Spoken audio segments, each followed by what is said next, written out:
Hi everyone, welcome back to Wild and Free Art. Today we're going to do something super simple that you probably already have everything you need for, and it's a great way to use up your book pages.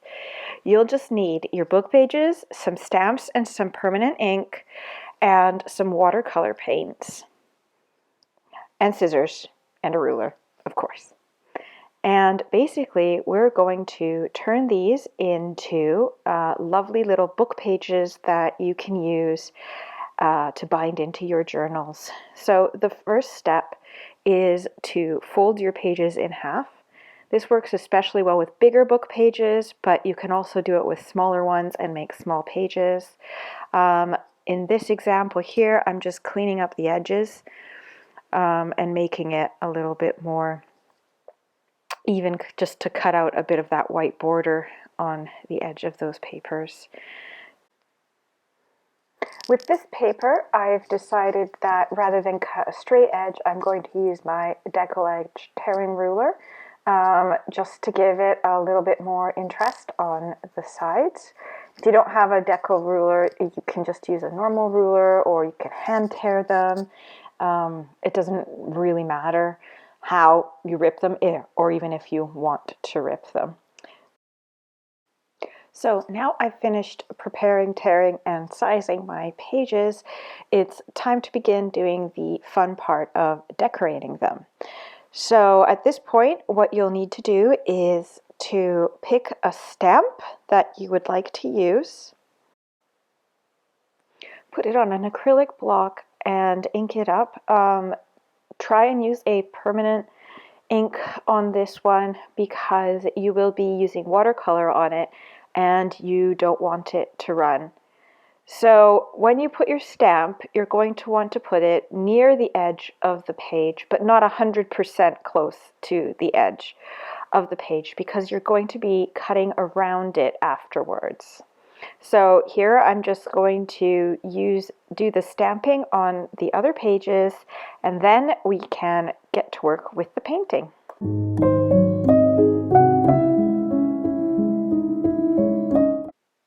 So now I'm done stamping. You can see that I have changed whether their stamps are a little bit up or down, but they're still all more or less on the same edge.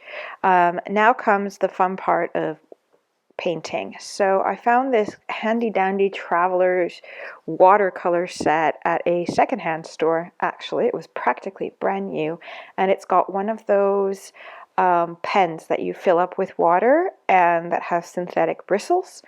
So it's quite handy for keeping things tidy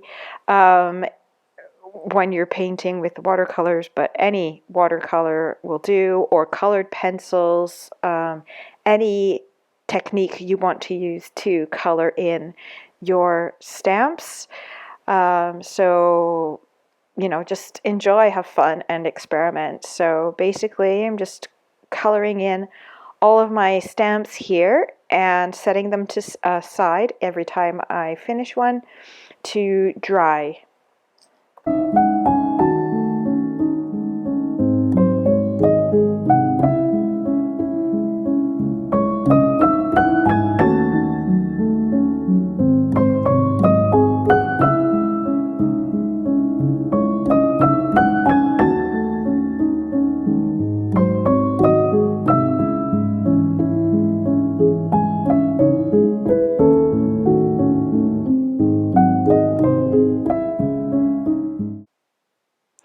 So now that I've finished painting all of my pages and that they're starting to dry, it's time to do some cutting.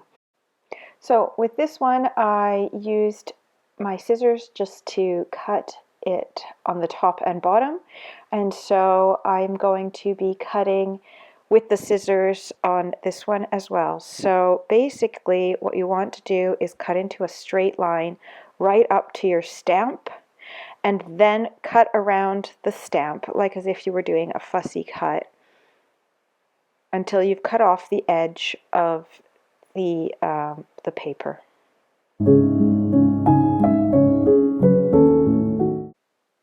So once you're done doing your cut, Um, I chose to just ink the edges to highlight the actual layer of the 2 pages.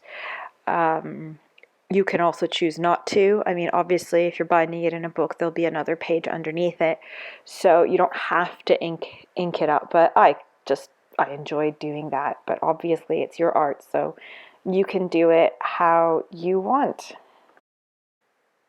So for this next one, I had used my ruler to tear the top and the bottom, and so I wanted to continue this effect on the side as well. So with this one, you kind of need to be careful. Remember only to tear the top layer of your paper. And if you have a ruler like mine with 2 different kinds of edges, make sure you're using the same kind of edge so that you get the same effect. And with this one, very carefully tear until you reach the bottom of your stamp, and again on the other side until you reach the top of your stamp.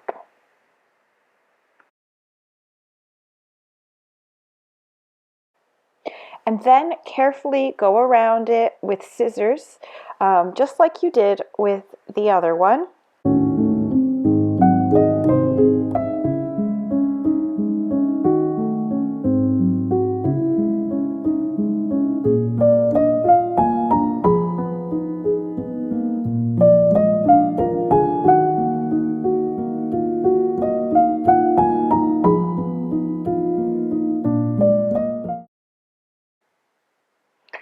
And here is the finished results. Here are the ones I did on screen, as well as a couple more I did off screen.